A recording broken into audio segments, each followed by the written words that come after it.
Isn't it nice to feel like the best sex we've ever had is in front of us? The highest level of our relationship is in front of us and not behind us. I mean, that is like something that's worth fighting for. That's something that's exciting. Hi, I'm Dave Tina. And I'm Angie Tina. Welcome to the 10-Year Marriage Podcast. On this podcast, we answer the question, what if your marriage came with a 10-year contract? How would you show up if there was a deadline in your relationship? What would your life look like in the future? And how would you recommit every day? Come with us on this journey as we navigate as partners, entrepreneurs, and parents in this big life we've created. You know, we were just looking at the statistics. What would you think the divorce rate is for first marriages? I would say 50%. No, you know the answer. What would you? I would have normally said 50%. I would have thought bigger. I would have thought more. What is even more interesting is we don't get better at it. Yeah. Second marriage, more divorce. Third marriage. I can't believe in people who go for third marriage. Well, the only reason why I would say 50% and not larger, because I agree with you. But I think that a lot of people, when they get married, they just are like, all right, well, here I am. And then they start giving up on themselves and their dreams and their goals and all the things. This is why when this idea of the 10-year marriage is so interesting to me and why it took a hold, right? So it's worth talking about how it came about. Like, I'll let you tell that story. Well, we were in Italy for our 5-year anniversary. Mm-hmm. And obviously that was like the number one place you wanted to travel to. We had the absolute best time. We went to the Amalfi Coast. We were in Rome. We were in Tuscany. And we did a day at Pompeii. And so Pompeii, we got, I think the travel agent that we had set us up on a private tour with somebody. And so we were on this private tour with this woman and you just weren't feeling it. You were like, I'm just going through the motions. And which is interesting because we were there 10 days and everything about that trip, I was into it. Mm-hmm. I mean, you thought, I was like we were on the Amazing Race with you. Well, yeah. When we fell asleep in the cab in Italy, both you and I, and the cabbie had to wake us up. We could have been, forget it, taken somewhere and killed. Yeah, right? Exactly.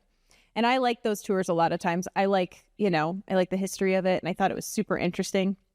But we're walking through, they're doing this tour. And she mentioned something about how back then they actually were never fully married. It wasn't death to us part. It was, they had contracts in place, whether it was 5 years, 10 years. There was like a contract in place for people to stay married. It was almost like a throwaway comment, and back then they were only married for, and I remember 10 years. It could have been whatever. Yeah. Right? And me being a little bit of my wise ass self, and I was like, oh, what do you do with the kids? It's easy, not easy, but it's even nowadays when people get divorced, the first thing I think is like, oh, well, they didn't have kids. Yeah. Right. It makes it so much easier in my brain. And a lot of people stay together for the kids. Exactly. Yeah. And it wasn't just in the moment. Like, I'm the kind of person, I think you are too, when we get an idea or a concept or something that's new, we really play with it. Yeah. It's interesting. We talk about it. We have these deep conversations, right? And I found it fascinating. Quickly, I remember thinking, this would keep everyone on their toes. Mm-hmm.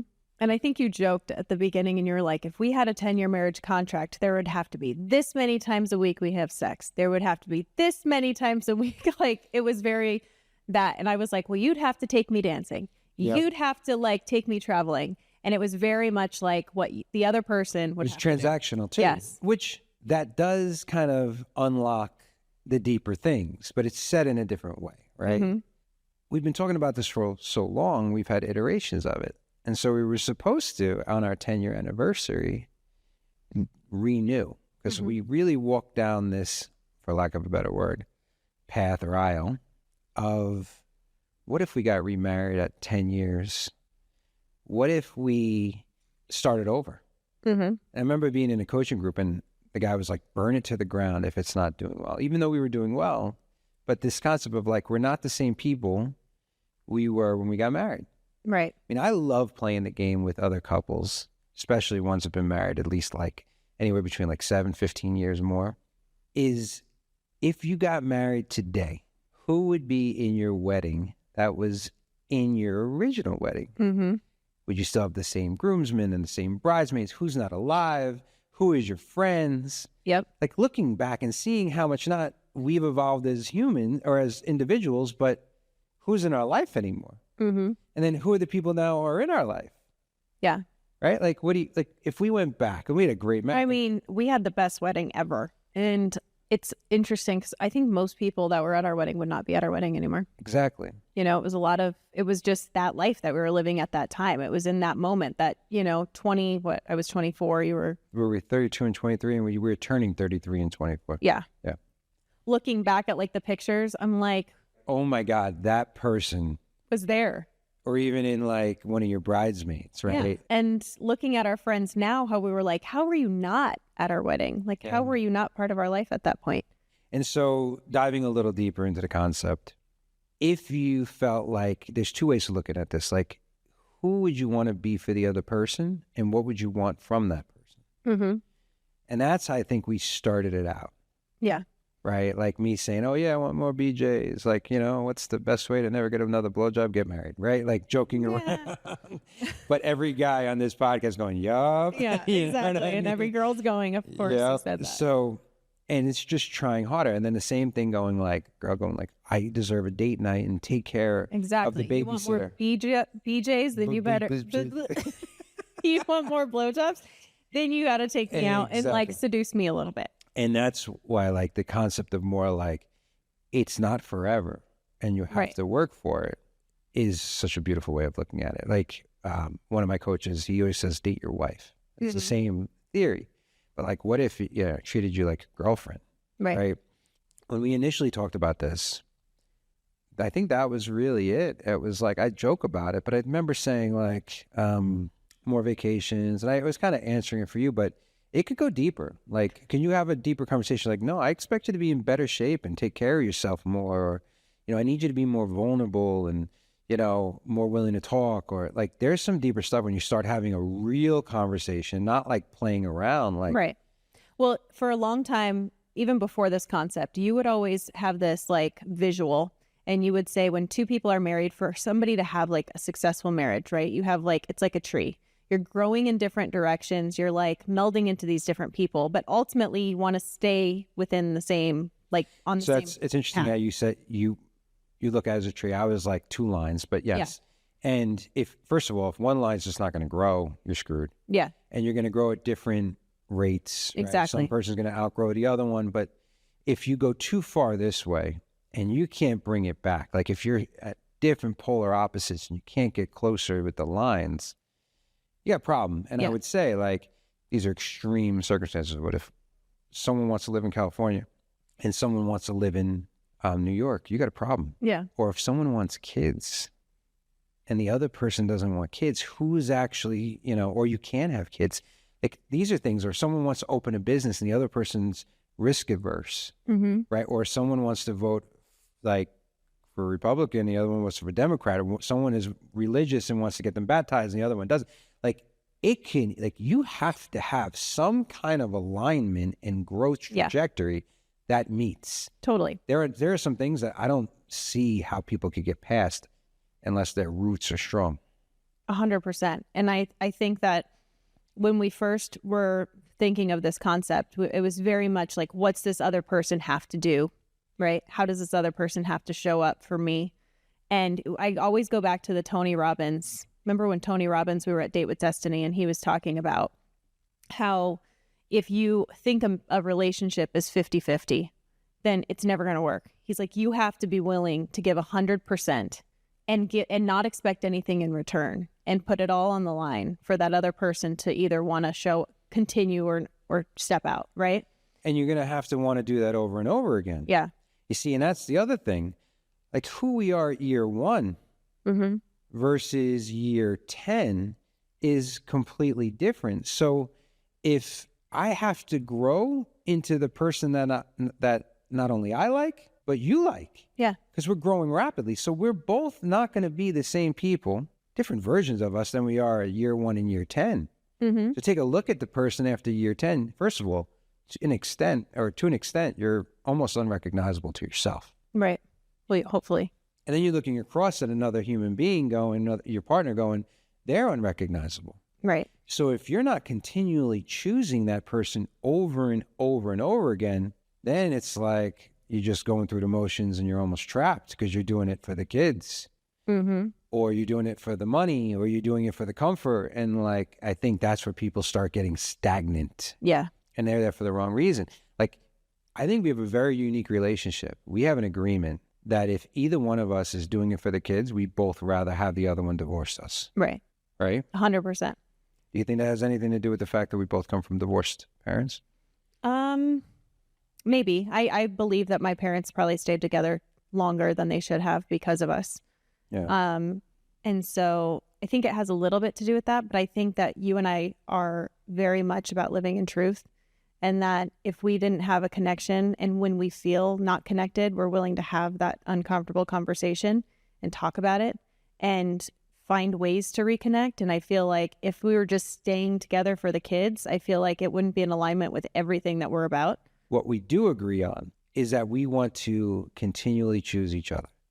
That when it's, I want you and I don't need you, that is the energy that I feel most comfortable with when I am all in this relationship. Mm-hmm. Because if not, then it gets really weird. Like, I wouldn't want to be like, oh my God, I better do everything that Angie wants me to do, because if not, she's not going to renew the 10-year marriage. Mm-hmm. That's needy. Yeah. Right. And so it's more of like who I have to become.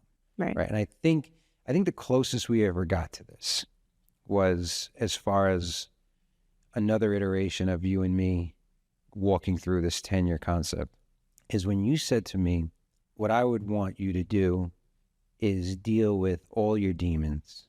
Go get your health checked out 5 ways to Sunday, because I have that control and the stress and the anxiety that comes with it. And then I looked at you and said, I want you to be able to be so completely vulnerable with me. Mm-hmm. And I think we went to our truest forms of like what we not only want to see in each other, but what we want to see each other grow in. Not even just for us, but for the other human being. And we know each other so well that me saying that to you, I know that on your deepest level, that's something that is important to you to grow and to become the highest version of yourself. And the same with me, right? Like, I have to step into being vulnerable and communicate better and do those things. So I feel like, you know, even though it's a commitment to ourselves, we knew that it was a commitment for us to stay together. Now, this doesn't happen without deep work. Mm-hmm. And the willingness to continue going down that path and that unveiling. My most recent truth on this, and this is something that will evolve for everybody. I think you can make it playful. Like, all right, you know, when we renew this contract, you can do the sexual things and the dating things. I think that's fun. That could be part of it. But if you want to get to like the deepest part of the truth is when I was talking about like it's a contract of the soul. Mm-hmm. It's not just a contract of a marriage or a 10-year. It's like when I meet you there 10 years from now or 5 years from now or whatever, I want to show up as the most revealed, greatest, unveiled version of myself. Almost to the point that when, you know, some people say when the day you die, you're going to meet the person you could have been, the version of you that took every risk, did all the growth, you know? Yeah. And like, not just like, I want to become over and over again that version of me and make that contract with me, and you make that contract with you. And then we are in so alignment with ourselves that when we do meet, it's a union of our souls. 100%. And when you say that, I think about how many relationships would have stayed together if they would have just shown up in the best version of themselves when they were still married before, because that's what happens with divorce. A lot of the times you see people get divorced and then they get in the best shape and then they're doing all these amazing things for themselves. And it's like, if you would have fucking shown up like that when you were already still married, that person would have chose you, and you would have, you could grow together again, and you can reconnect. And a lot of times, I mean, there are cases obviously that wouldn't work, but a lot of times, like, I even look at my parents and I'm like, they were the best each other has ever had. Very rarely do I believe that people are better off the second or third time. Same. You know, they haven't healed the wounds and did the work they needed to do, and they just bring it along with them into the next relationship. Right. And I always say, well, shit, I might as well deal with it now. Yeah. And not to say that, you know, there's anything wrong with getting married a second or third time. It's literally just somebody in this new version of being married. It's somebody separating, saying, I'm not willing to renew this contract and starting a new contract with the other person. But I think to your point, it's deeper than if they show up that same way that they did in that last marriage, they're going to have the same problems that they did. Yeah. Whether they're married a second, third, fourth, fifth time. And then they'll say, well, if I would have known it was going to be like this over and over again, I could have figured it out the first time. Right. And so that brings us back to the whole thing of like, even when it's good, are you willing to burn it to the ground and be like, that's aggressive, but almost like recommit without bringing forward like everything, but like, who are you? Because you're on your own journey, baby. Like, you're evolving. I have fallen in love with every version of you, right? And I think that's why we're still together, as from my standpoint. Yeah. Right? I'm just as excited about, I know you are, because this is what you just said recently, I'm just as excited about the next version of you. Like, I cannot wait to have sex with the 40 and 50-year-old version of you. That's nice. Well, because there's all the years. Yeah. I right? agree. Like, I can picture your body as a 22-year-old, as a 32-year-old. You know what I mean? Yeah. And it like changes, and our deepness of connection changes, right? Like, if I lost that, did I lose it to you or did I lose it from myself? And what's wild is the better I feel about myself, this is kind of going to sound really weird, the more turned on I am about myself, the more turned on I am about you. I think that is not weird. I think that's how most humans I don't think they vocalize it that way, though. No, I agree. But I mean, think about it. When people are working out and they're feeling great about themselves and they're showing up for themselves, they're much more willing to show up for the other people in their life. So maybe the problem with marriage, or the trap, is that we externalize it too much rather than internalize it. And that you're more likely to be in a successful marriage if you hold yourself accountable. Yeah. Rather than hold the other person accountable. 100%. Like, one of my favorite thought processes is we judge others by their actions and ourselves by our intentions, which means we give ourselves the benefit of the doubt. Yeah. Right? Because we know our intentions. Like, in our brain, our intentions make sense. They're pure. They're there for the right reasons. But if we judged ourselves by our actions, maybe we'd be a little bit harder on ourselves, right? Hence going back to the contract and actually doing the things that you say you were going to do. And that's why I say we should judge ourselves by our actions and judge others by their intentions. Maybe we should just give everyone else the benefit of the doubt, right? And so I think the same event, Tony Robbins brought someone up, and he was like saying, my wife doesn't love me, and my wife is this. And he said, this is what I want you to do. I want you to be the most loving, giving, showing up for husband you could be for the next 12 months. And I guarantee you she will show up for you. And he's like, no way, you don't understand. She's cold, she's closed off. And he's like, if after 12 months you have done that and she's still like that, then walk away. The odds are you give that kind of love, you're going to get it back. And so taking that forever away from the game lightens the load. Yeah. But on the same token, adds the accountability.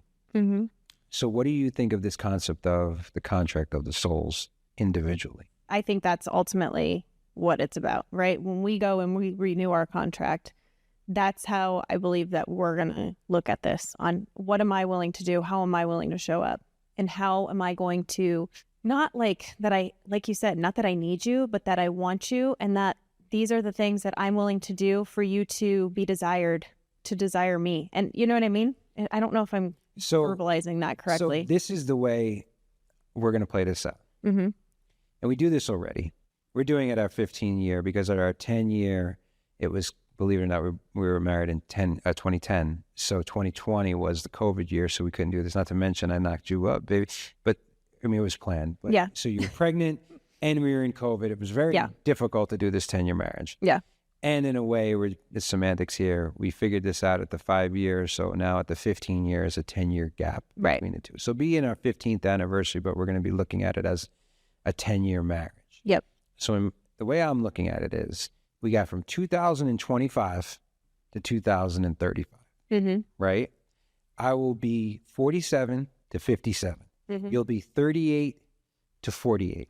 So now that 10-year commitment will bring us to our 25th year together. Yeah. Which is wild. Our daughters will, almost all of them will be out of the house. Gigi will be 14 years old at that point, probably in high school or middle school. To have the conversation and be like, you know what, babe? This is the way I see our next 10 years. And you go, you know what, babe? I don't see it that way. Would we have the balls to be like, you know, it's been a good run?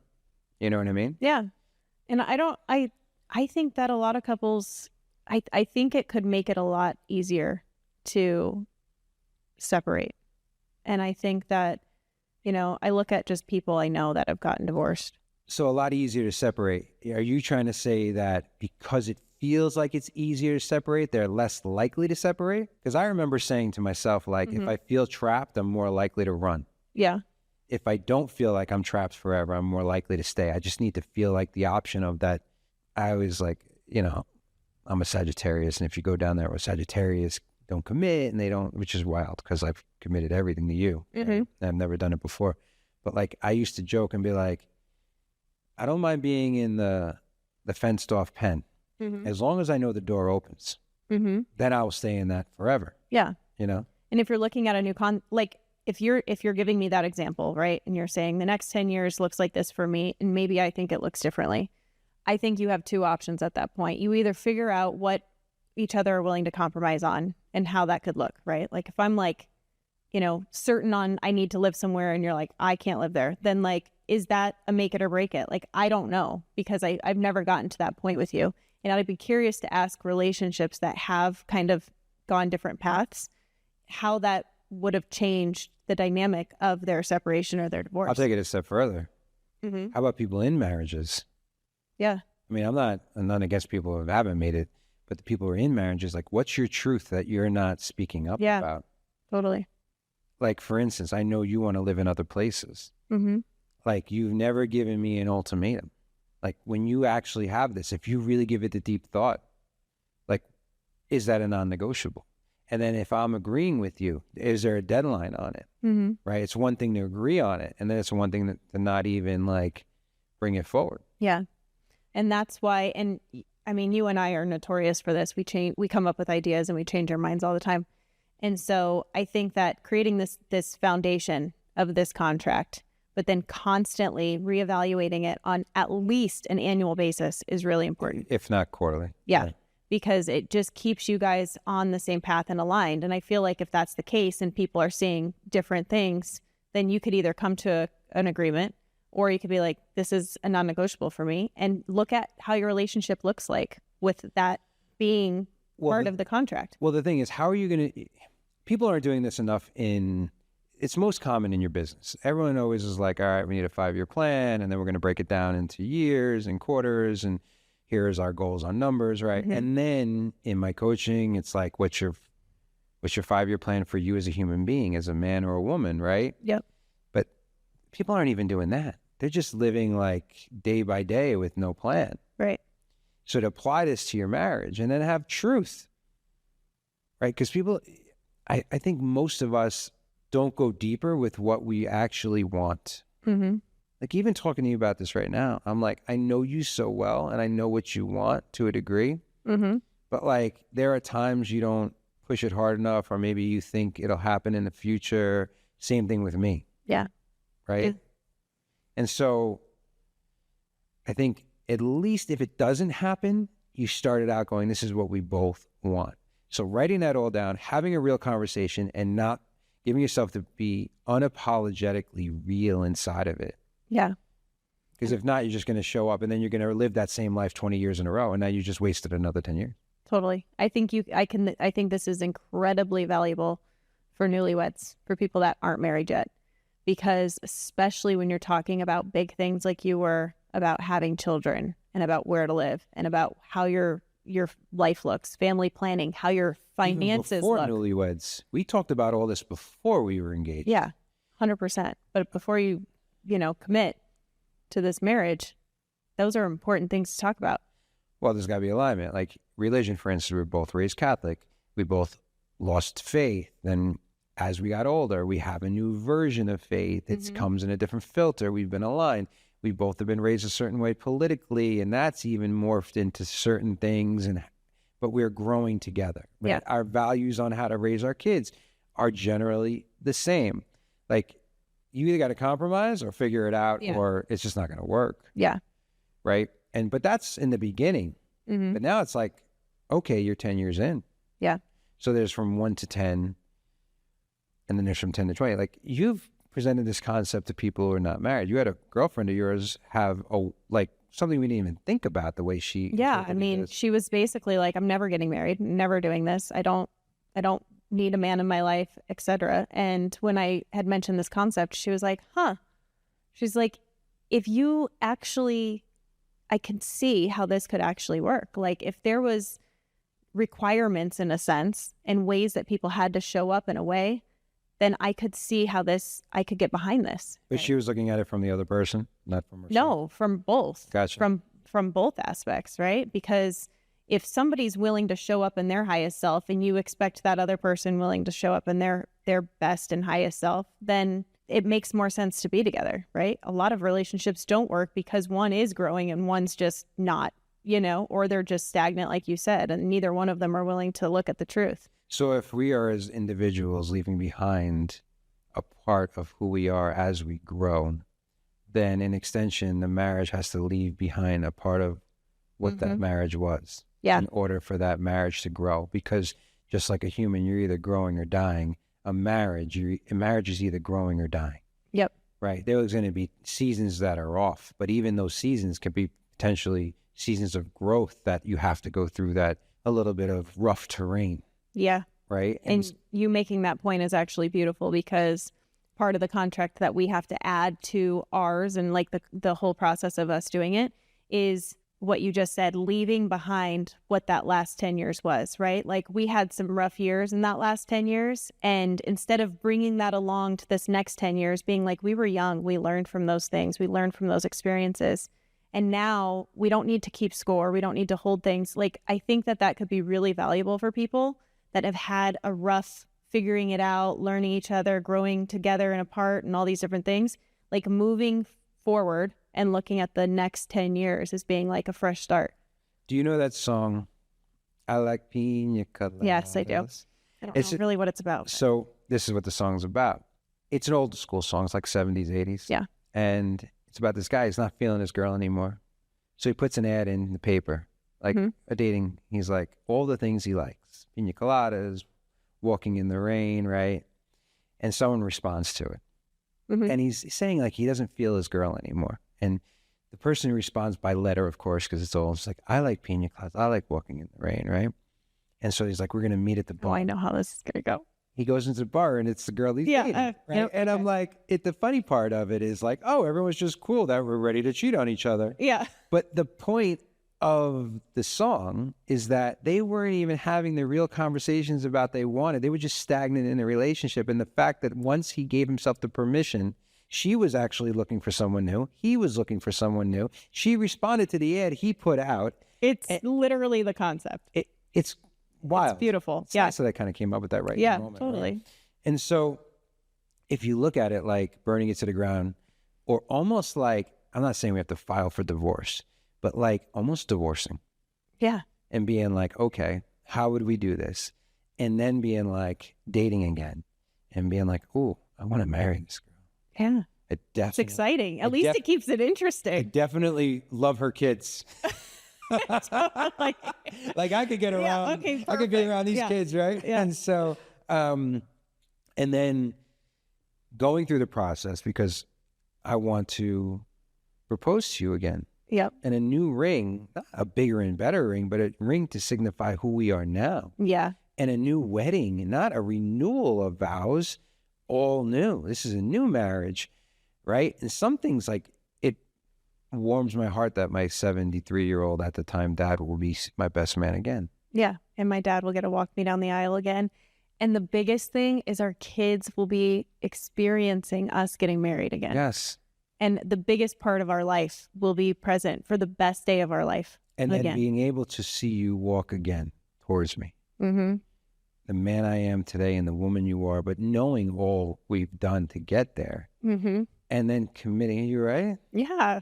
I mean, I'm just like picturing it.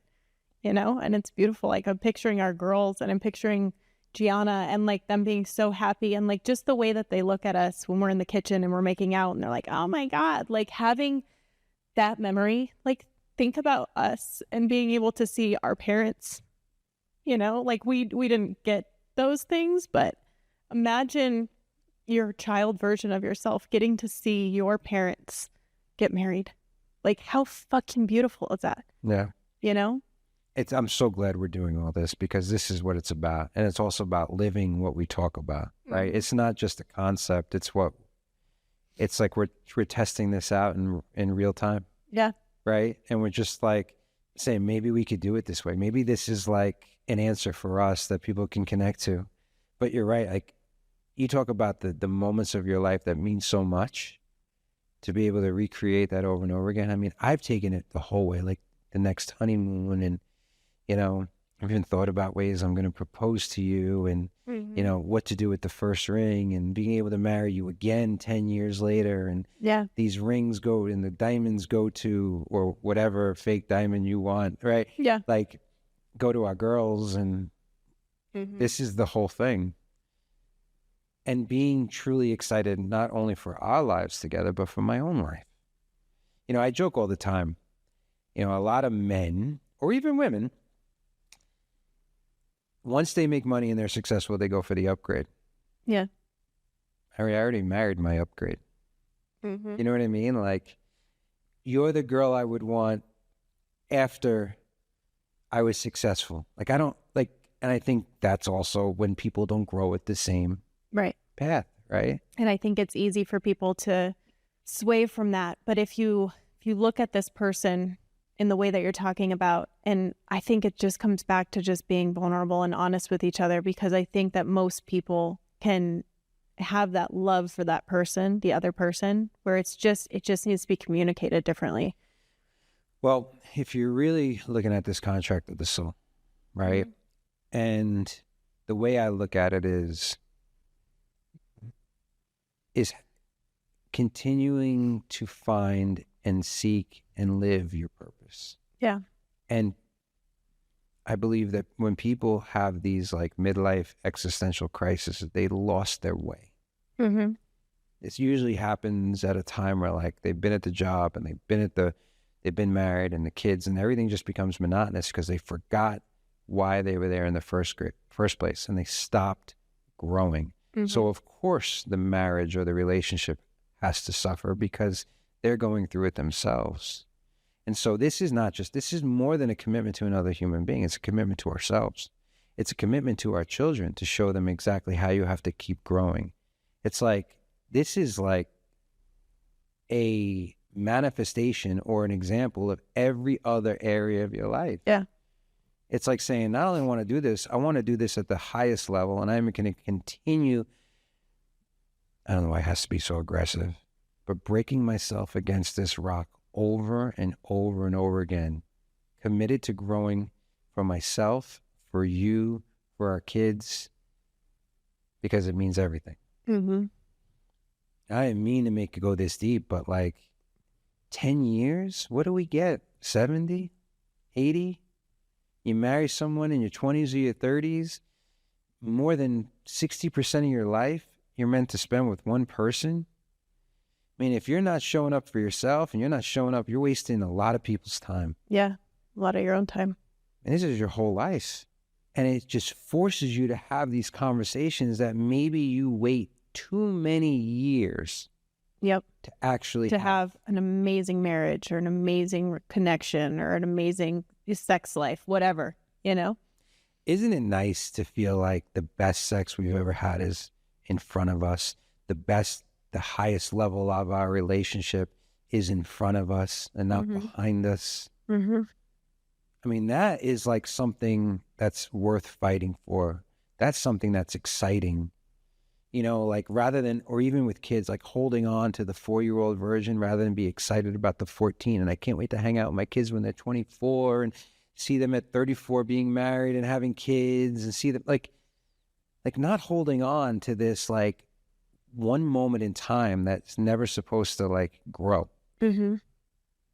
Yeah. Like the future needs to be bigger than your past? Mm-hmm. Or what's the point of living? Yeah. And so that has to be for our marriage, no matter how great it was. And I Yeah. think the 10-year marriage is a commitment to that future being bigger than your past. Absolutely.